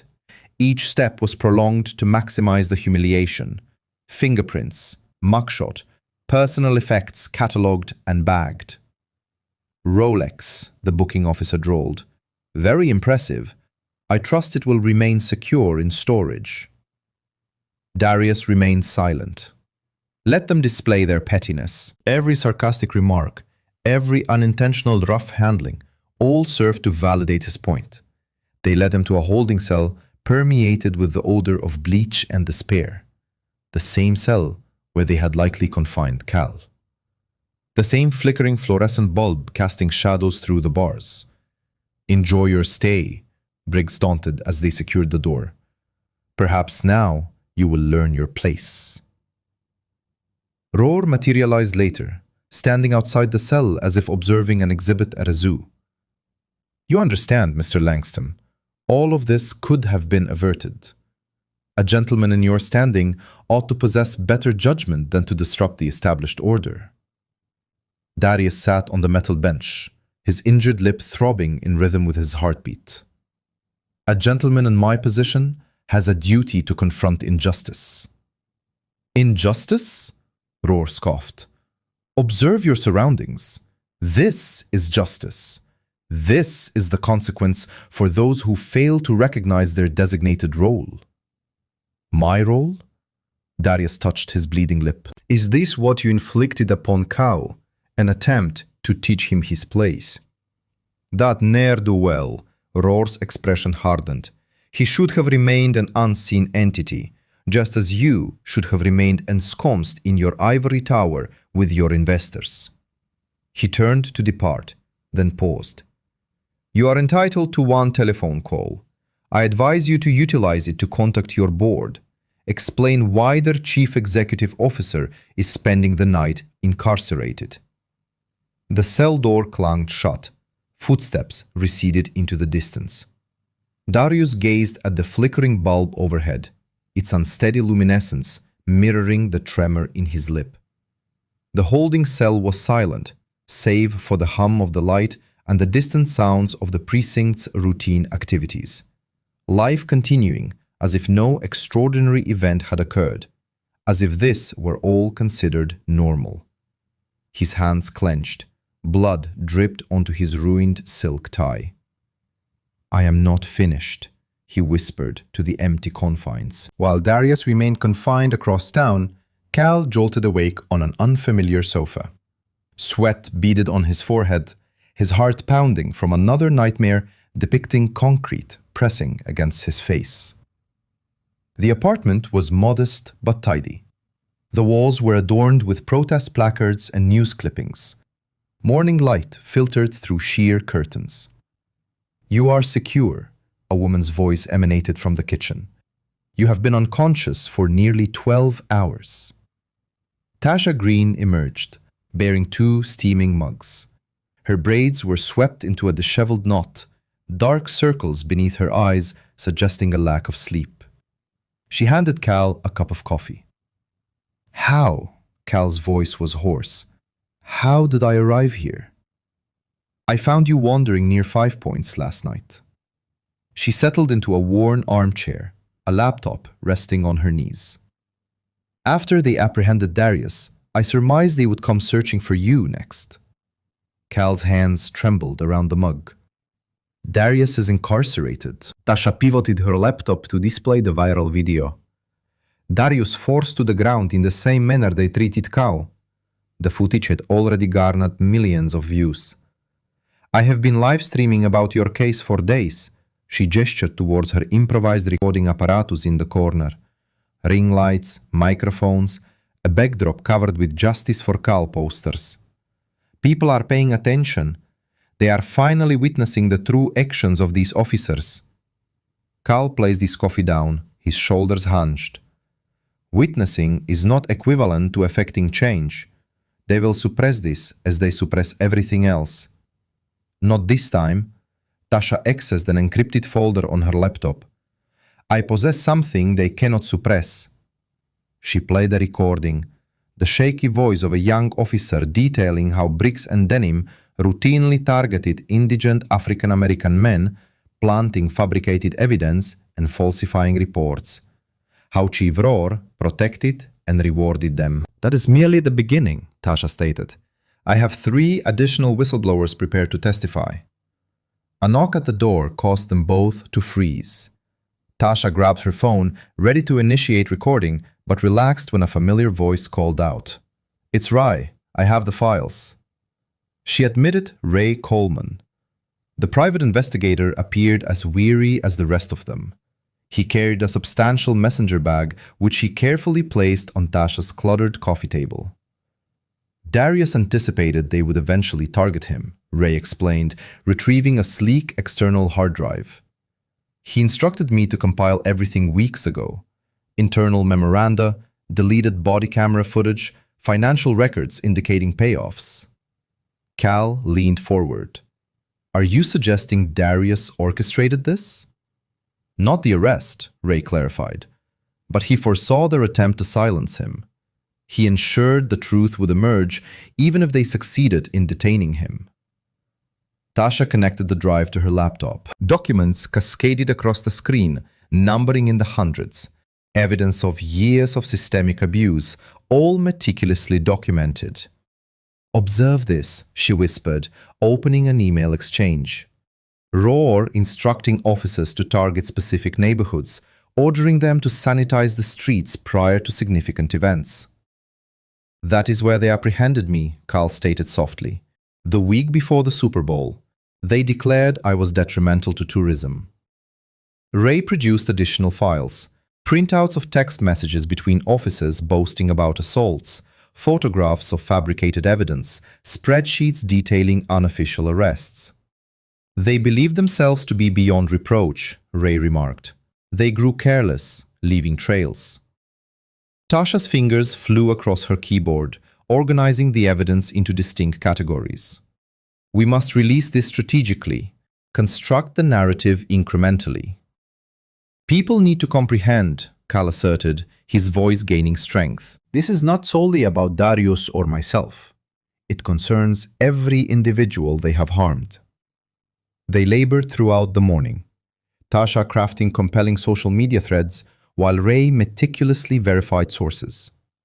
Cal recorded a statement, his quiet dignity proving more damning than any impassioned outburst. They endeavored to render me invisible, he declared to the camera, to make me feel less than human. But I persist, still standing. Around midday, Tasha's phone vibrated. Another whistleblower, this time from the Evidence Management Unit. More footage, more proof of tampering. It is akin to a cascade of dominoes, Ray observed, once the initial piece falls. People fear Roar, Cal stated, but they fear remaining silent even more now. Tasha nodded, reviewing the escalating volume of evidence displayed on her screens. Years of concealed injustice, now brought to light. Do you know what is powerful? She inquired. Every instance they attempted to silence someone, they inadvertently created another witness, another voice prepared to speak. Cal stood by the window, surveying the cityscape below. Somewhere in the vast expanse, Darius occupied a cell, much like Cal had endured on countless occasions. When do we disseminate it? He asked. We meticulously construct it, Tasha replied, her gaze intense. Make it so monumental, so irrefutable, that they cannot distort its meaning. No more shadows for them to conceal themselves within. She activated her live streaming equipment, adjusting the lighting. Her viewership had experienced exponential growth since Darius's apprehension. Hundreds of thousands were awaiting updates. First, she declared, we will reveal your true character. Cal, not their projected image, not their convenient excuse. The genuine you, Cal affirmed with a slow nod. For such a prolonged period, I was unseen. I had almost forgotten the sensation of visibility. It is time to be acknowledged, Rice stated with a hushed tone. Time to permit that inner radiance to dispel all their fabricated narratives. Tasha adjusted her camera, meticulously reviewing the composition. Her voice resonated with unwavering resolve. Let us imprint the unvarnished truth onto the public consciousness. As dawn painted the windows of their sanctuary in hues of pale gold, it signaled the approach of a new day over Atlanta. Darius occupied a chair at the kitchen table, an ice pack pressed firmly against his discolored jaw. His customary sharp attire had been exchanged for a simple black t-shirt, a stark contrast to the lingering imprint of the holding cell's unforgiving concrete floor. Each slight movement elicited a wince, his ribs aching from the undue attention of an officer. Cal traversed the space near the window, his gaze frequently scanning the street below. His weathered shopping cart, a retrieved possession thanks to Tasha's dedicated volunteers, rested in a corner, a poignant reminder of life's capacity to strip away everything in an instant. I still find it hard to comprehend that they actually incarcerated you, Cal remarked, his head shaking in disbelief. You're a chief executive. My skin's hue is not altered by financial standing, Darius's voice rasped. It merely implies they derived greater pleasure from the act. Tasha entered abruptly, her arms laden with laptops and an assortment of cables. Dark circles shadowed her eyes, a testament to her sleepless vigil since Darius's apprehension. Social media is ablaze. Your booking photographs are disseminated everywhere. Excellent. Darius shifted the ice pack. Let them witness the true nature of their supposed avenues for redress. Myra Jenkins arrived shortly thereafter, carrying bags filled with provisions for breakfast and coffee. She had been instrumental in orchestrating online support from the outset, her network of retired educators amplifying the narrative far and wide. Half of my former students are poised to mobilize, she announced, arranging coffee cups. The other half are legal professionals eager to offer their assistance. They congregated around Tasha's impromptu operational hub, a chaotic yet organized assembly of laptops, tablets, and mobile devices that covered every available surface. Case files were spread across the floor in deliberate arrangements, encompassing witness declarations, leaked correspondence, and photographic evidence. We have meticulously documented their entire framework, Tasha elaborated, accessing spreadsheets that detailed every unlawful detention and every suppressed grievance. 3 years of deliberately targeting indigent black men in anticipation of significant tourist gatherings. They are already attempting to manipulate the perception, Myra interjected, scrolling through various news outlets. They are characterizing you as an ostentatiously wealthy executive attempting to instigate discord. Darius emitted a mirthless chuckle. Affluent. I spent my formative years subsisting on government-issued provisions alongside Cal. I juggled 3 employment opportunities throughout my academic pursuits. I established my enterprise from its very inception. That is precisely what we will present to them, Cal stated with quiet conviction. The authentic account. Not merely the injustices inflicted upon us, but the underlying reasons they believed they could evade accountability. Tasha offered a nod, her fingers flying across the keyboard. Langston Industries commands one of the most extensive private broadcasting infrastructures in the southern region. How substantial is your potential viewership? The capacity for live streaming encompasses approximately 12 million individuals, Darius responded, with an additional reach through affiliated channels. Ideal. Tasha retrieved a presentation template. We will broadcast these live, unedited, unfiltered. The unadulterated truth delivered directly to the populace. They dedicated several hours to strategizing the broadcast. Myra liaised with social justice organizations to disseminate information. Cal rehearsed his testimony with Ray, each utterance imbued with the gravity of decades of silence. Around midday, they conducted a technical run-through. Tasha's professional equipment integrated seamlessly with the Langston Industries network. The living area of their refuge was transformed into a rudimentary studio. Audio levels are satisfactory, Tasha announced, adjusting her controls. The video feed is clear. Darius stood before the lens, his contusions prominently displayed under the studio lights. Despite his injuries, he exuded the same quiet authority that had underpinned his entrepreneurial achievements. Test your opening remarks, Tasha directed. Darius's gaze met the lens directly. His voice, though low, possessed an underlying current of steel. They seized all that was mine. Now I shall reclaim their authority. Cut. Tasha reviewed the playback. Flawless. Raw, yet precisely controlled. Cal observed from the periphery, recalling the timorous youth who once sought refuge from tormentors. Are you truly prepared to risk everything? I have already forfeited what is most significant, Darius responded. My standing, the board's endorsement, the company's valuation, all extinguished. However, they have unveiled their authentic demeanor. Now, everyone else will witness it as well. Myra's phone vibrated with incoming updates. Law enforcement unions are convening an urgent press conference. They sense an imminent revelation. Let them anticipate it, Tasha remarked, scrutinizing their sequence of evidence. Each denial only serves to bolster the strength of our proof.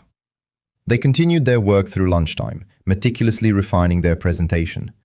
Ray delivered additional whistleblower testimonies from officers who had finally mustered the courage to speak out. The departments are in disarray, he reported.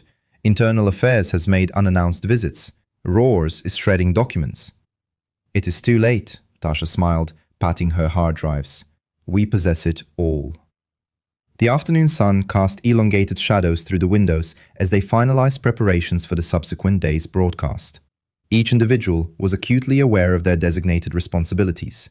Tasha overseeing the technical aspects, Myra monitoring public reaction, and Ray verifying sources in real time. Cal studied his own reflection in the darkened screen, the individual they had attempted to obliterate, now poised to expose their entire structure. "You are not obligated to participate in this segment," Darius stated to him discreetly. "A spokesperson would suffice." "I need my countenance to be visible," Cal replied. "I need them to recognize my authenticity, and by extension, the reality of our collective existence." Tasha summoned them for a final series of checks. Equipment tested, contingency systems operational, security protocols implemented. She had enlisted the assistance of trusted acquaintances to secure the building's entry points. "Remember," she cautioned, "we have but a single opportunity to execute this. It must be flawless." "Not flawless," Darius corrected, standing with evident discomfort. "It must be truthful." They toiled until dusk, practicing transitions and anticipating potential disruptions. Outside, the city's illumination began to shimmer, mirroring the luminescence that had borne witness to their suffering and would now bear witness to their revelation. "Retire for the evening," Tasha finally commanded. "Tomorrow, we shall etch our names in history." After the others had departed, Darius remained by the window, observing police vehicles circling the block. "They are aware of my intentions," he mused. "Let them experience apprehension," he thought. "Let them feel the dread they have wielded as a weapon for so long."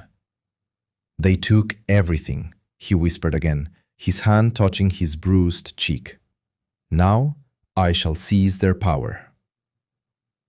The evening sky deepened over Atlanta, punctuated by spotlights that illuminated the colossal stage erected before the Langston Industries corporate headquarters.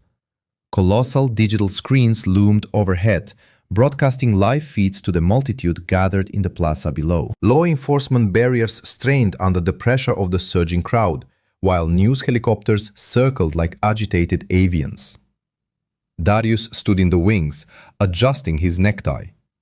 Despite his injuries, he had selected his most imposing suit as his armor for this confrontation. Cal stood beside him, clad in fresh attire provided by Tasha, his silver hair neatly styled. His hands trembled almost imperceptibly. "Are you all right?" Darius inquired softly.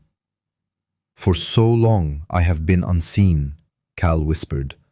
"I am unaccustomed to being observed." Darius clasped his shoulder. "Simply be yourself. That is what they fear the most." Tasha's voice crackled through their earpieces. "Live broadcast in 3 minutes. 12 million viewers are already connected. Twitter is experiencing system failures." Security details swept the perimeter as the throngs continued to swell. Signs bobbed above the assembly, bearing messages such as "Justice for Cal," "End police brutality," and "Black Lives Matter." Religious congregations stood in solidarity with activists. Grandmothers mingled with university students. 60 seconds, Tasha announced. From her control center, she could discern law enforcement units converging on the periphery of the crowd. They are mobilizing, yet maintaining a degree of separation. "Naturally," Darius muttered, "they desire to witness their own demise." The monumental screens flickered to life. A profound silence descended upon the throng as Darius and Cal ascended the stage, their footsteps resonating through the sound system. Camera flashes erupted like pyrotechnic displays. "Good evening," Darius began, his voice composed and resonant. "My name is Darius Langston. 2 weeks ago, I witnessed law enforcement officers assault my childhood companion, Calvin Monroe, for the offense of being homeless while black. When I sought accountability, I too was subjected to their aggression." He gestured towards his bruised jaw. "However, tonight's focus is not on my experience. It is on the systemic maltreatment concealed for decades behind badges and bureaucratic structures. Tonight, we shall reveal what they deliberately sought to conceal." The screens transitioned to body camera footage, not the officially released, ostensibly malfunctioning recordings, but crystal clear captures preserved by officers of conscience. Scene after scene unfolded. Briggs and his associates targeting indigent black men, fabricating evidence and submitting falsified reports. Gasps rippled through the crowd. Some individuals wept while others cried out in indignation. Cal stepped forward, his voice imbued with a strength he had not anticipated. That was me last month, and the month prior. Consistently the same officers, consistently the same falsehoods. The footage then displayed internal police correspondence. Tasha's team highlighted pivotal phrases. Clean up the tourist districts. The usual suspects. Keep it off the record. Chief Ross's name appeared repeatedly, directing operational strategies and approving cover-ups. Observe the prevailing pattern, Darius continued. Following every major convention, every tourist event, they would conduct sweeps, apprehending black men like Cal. No charges were ever filed, no records were retained. They were simply made to vanish until the visitors departed. Additional documents filled the screens, detailing fabricated arrest reports, expunged complaints, and suppressed internal affairs investigations. The collective anger of the crowd intensified, becoming a palpable entity that surged and ebbed. Then came the seismic revelation. Earlier today, Darius announced, Officer Mark Denham came forward. This is his unedited body camera footage from the morning subsequent to Cal's apprehension. The video depicted Denham entering Chief Ross's office. Ross was seated behind his desk, a smirk playing on his lips as he instructed that the footage be erased and the reports altered. Handle it as we always do, Ross's voice boomed clearly. These individuals require a lesson in their rightful place. And if that technology executive persists in his demands, we shall remind him of his origins as well. The crowd erupted in a wave of outrage. However, before they could fully react, a palpable shift occurred within the plaza. Individuals in dark suits materialized at the periphery, their earpieces glinting. Federal agents. Tasha's voice cut through their earpieces. FBI and the Department of Justice. They advanced with precise coordination, converging on the police station directly across the street. The crowd parted, their mobile devices recording every development. Live news feeds captured Chief Ross being escorted away in handcuffs, his countenance ashen. Briggs followed, still attempting to project an air of defiance, even as restraints encircled his wrists. The plaza erupted in jubilant cheers. Strangers embraced, tears of joy and laughter intermingling. Some individuals sank to their knees in prayer, while others chanted in unison, "Justice! Justice!" Cal gazed at the scene, tears tracing paths down his weathered face. I never envisioned witnessing this day. Look at me, Darius said, turning to confront his old companion under the brilliant illumination. You are no longer invisible. None of us are. The roar of the crowd reached a deafening crescendo as more officers were led away. Janet Rhee was escorted from her legal practice. The mayor's chief of staff emerged from City Hall, flanked by agents. Tasha's voice returned to their earpieces. Social media is experiencing unprecedented activity. Every major broadcasting network is covering this event. Police departments across the nation are trending topics. On stage, Cal stepped forward one final time. His voice trembled, yet carried clearly through the loudspeakers. I used to tell young Darius, do not allow them to diminish you. Tonight, we stand tall. Tonight, we are seen. The screens displayed Ross and Briggs being placed into federal vehicles, their faces illuminated by the relentless glare of camera flashes. The very harsh lights they had employed to blind and intimidate now served to expose them to the global audience. The ornate marble corridors of Atlanta's federal courthouse resonated with the measured footsteps of individuals filing into the overflowing courtroom. 3 weeks had elapsed since the broadcast that had sent reverberations throughout the city. Morning sunlight filtered through the expansive windows, casting elongated shadows across the time-worn wooden benches. Dalton Briggs occupied a seat at the defendant's table, his uniform substituted by a poorly fitting gray suit. His customary swagger had dissipated, leaving behind a diminished figure who repeatedly cast anxious glances towards the jury box. His legal counsel conveyed something in a harsh tone, but Briggs remained fixated on the proceedings ahead. "All rise," the bailiff announced as Judge Martinez entered. The rustling of bodies filled the air as everyone rose to their feet. "In the matter of the United States versus Dalton Richard Briggs," the judge declared, her voice sharp and unequivocal, "the prosecution may now present its evidence." The prosecutor, a young African-American woman named Andrea Collins, approached the podium.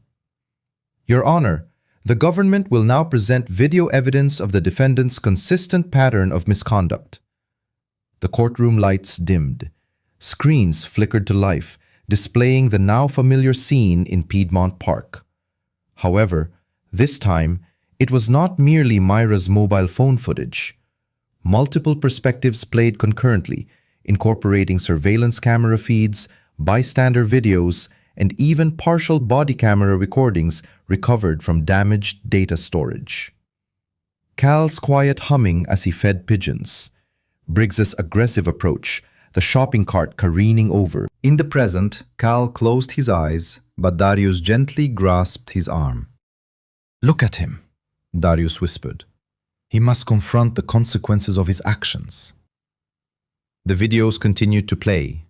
Briggs's knee pressing into Cal's back, the racial epithets captured with absolute clarity across multiple recordings, blood seeping into the concrete. "Note the defendant's expression," Collins directed the jury. The footage zoomed in on Briggs's face, revealing the smirk, the casual cruelty, and the absolute certainty of his perceived authority. More videos were displayed, depicting years of similar incidents: homeless men targeted, assaulted, their possessions destroyed, all accompanied by the same smirk and the same unwavering conviction of impunity. Briggs shifted uncomfortably in his seat as his own voice echoed from the speakers. "Should have remained invisible." The jurors' expressions hardened. The prosecution presented internal electronic communications, text messages exchanged between officers, and recorded telephone conversations from holding cells. A comprehensive portrait emerged of systematic abuse, of authority wielded as a weapon against the defenseless. The defendant did not merely abuse his authority, Collins argued. He relished it. He celebrated it. He meticulously documented his transgressions, utterly convinced of his invincibility. During a brief recess, Cal stood in the hallway, drawing deep breaths. Darius offered him a bottle of water. "Are you managing all right?" Darius inquired. "Yes," Cal nodded. "I just never imagined I would see him appear so insignificant." Upon returning to session, Briggs's defense counsel attempted to portray him as a diligent officer navigating a challenging profession. However, the evidence presented was undeniably overwhelming. Every attempt at defense crumbled against the sheer weight of sequential videos and the testimonies of numerous witnesses. Finally, after several hours of testimony, the judge called for closing arguments. Collins stood for the final time. Officer Briggs betrayed his oath, his badge, and his community. He did not protect and serve. He terrorized and abused. The evidence unequivocally demonstrates a man intoxicated by power, who erroneously believed his authority rendered him unassailable. Today, we shall prove him mistaken. The jury deliberated for less than 2 hours. Upon their return, the forewoman's voice resonated with absolute clarity. On the charge of aggravated assault under color of law, we find the defendant guilty. On the charge of civil rights violations, we find the defendant guilty. On the charge of official misconduct, the list continued, guilty on all counts.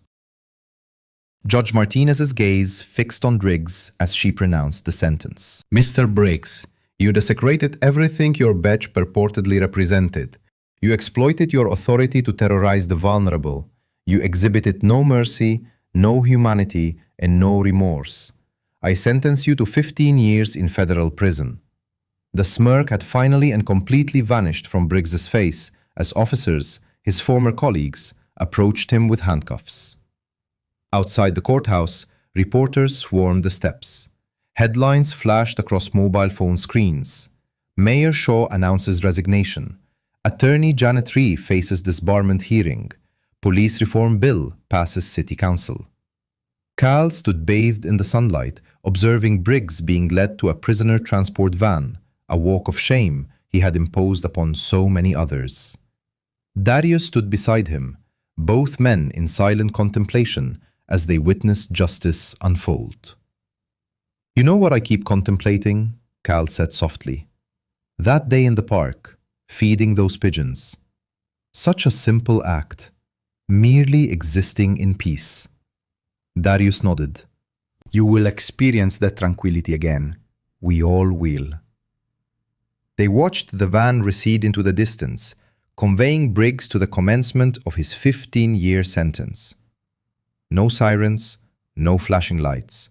Merely another inmate within the system he had so flagrantly abused.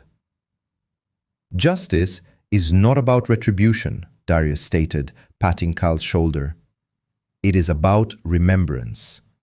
Remembering who we are, what we are entitled to, and the consequences that arise when conscientious individuals take a stand." Cal offered a faint smile, the lines around his eyes softening. The morning sun warmed his face as further headlines scrolled across his device. Federal investigation expands to 3 additional precincts. Police union leadership resigns en masse. City Council approves a program for homeless advocacy. A gentle breeze stirred the foliage of the trees lining the courthouse steps. The same trees that had borne witness to countless injustices now observed as the tide of accountability finally turned. Reporters continued to shout questions. Cameras flashed, yet Cal and Darius stood serenely in the moment, engaged in recollection. As Cal and Darius descended the courthouse steps, a palpable sense of peace graced their path. Distant police sirens wailed, a sound that once evoked terror in Cal, but now felt discernibly different. Tasha Green stood at the base of the steps, broadcasting live to her followers. "History was made today," she announced into her phone. "Officer Dalton Briggs, who terrorized our community for years, will serve 15 years in federal prison." The courthouse plaza buzzed with activity.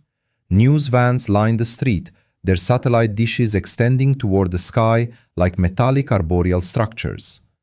Reporters clustered in groups, speaking rapidly into cameras about the momentous verdict.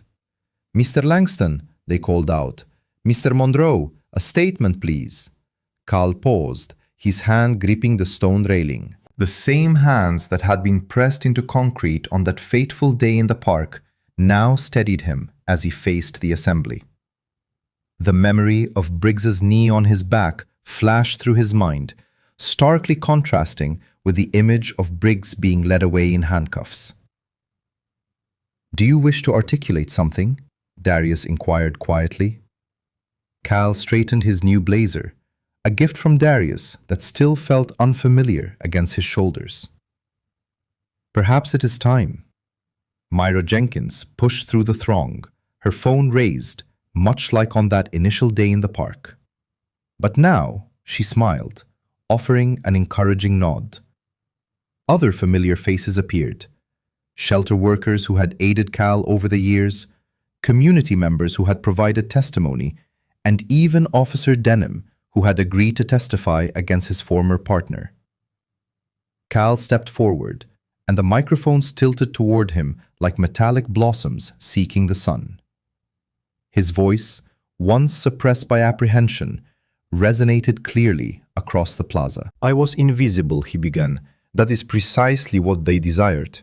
Unseen when I required assistance, unacknowledged when I sought justice, ignored when they pressed their boots onto my neck. The crowd fell into an absolute silence, captivated by every word. Even the seasoned reporters lowered their notepads, content to simply listen. But someone saw me, Cal continued, glancing towards Darius. Someone remembered that I was more than just a man on the street.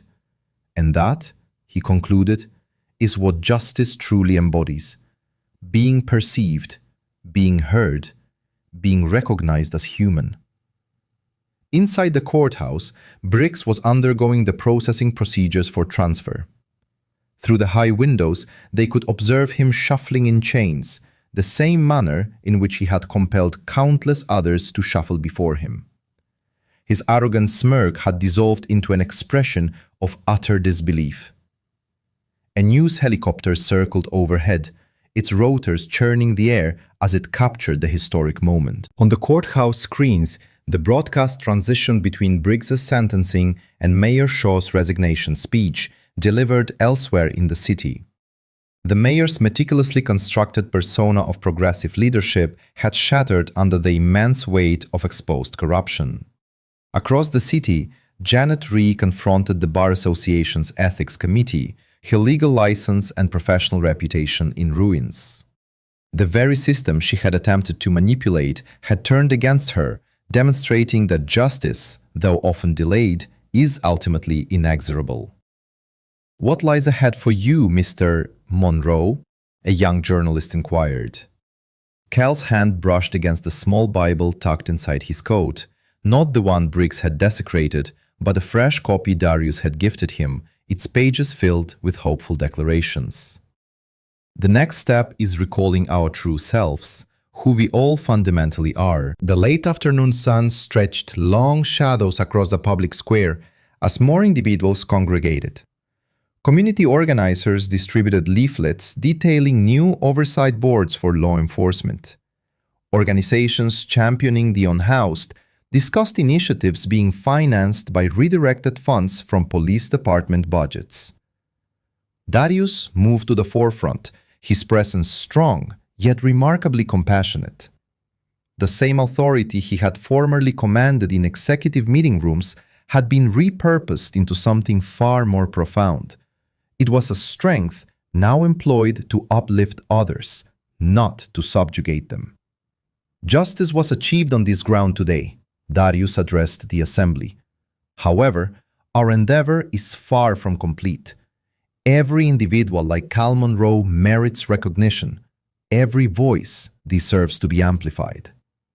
Gazing through the administrative building's windows, they observed Briggs being escorted into a vehicle designed for inmate transport. The identical model of conveyance he had once utilized to detain countless victims was now conveying him to confront the ramifications of his own actions.